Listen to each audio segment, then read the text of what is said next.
నమస్కారం. IC news దివిసేమ వార్తలకు స్వాగతం. నేటి వార్తల్లోని ముఖ్యాంశాలు.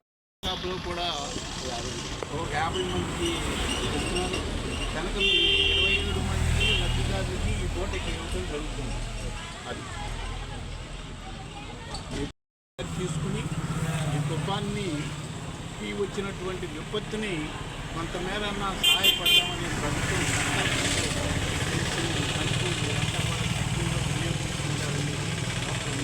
అందరి సభాముఖంగా తెలియదు.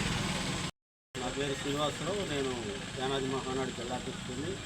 మరి ఈరోజు ఇక్కడ షాప్ నంబరు 9 దగ్గర తుఫాను కారణంగా నిరాశలయ్యి ఎటువంటి ఆధారం లేకుండా ఉన్నటువంటి యానాదులకి ఈ రోజున ఇక్కడ 10 కేజీల బియ్యము నిత్యావసర సరుకులు అందిస్తూ వీళ్ళకి ఎంతో సహాయకరంగా ఉండి పెద్దలు గౌరవనీయులు మండలి బుద్ధప్రసాద్ గారికి మా యానాదుల తరపున ప్రత్యేకమైన ధన్యవాదాలు తెలియజేసుకుంటూ ఉన్నాను. అంతేకాకుండా తుఫాన్లో మండలి బుద్ధప్రసాద్ గారు వయస్సును కూడా అతిక్రమించి బాధ్యతతో అలనాడు మండలి వెంకటేశ్వరరావు ఎంత కృషి అయితే చేశారో ఈ ప్రాంతంలో తుఫాను వచ్చినప్పుడు అటువంటి కృషిలో ఆయన కూడా ఆ తుఫాన్లో వచ్చి మీరు భయపడద్దు, మీకు మా ప్రభుత్వం అండగా ఉందని చెప్పేసి కూటమి ప్రభుత్వం మాకు ఎంతో అండగా ఉంది.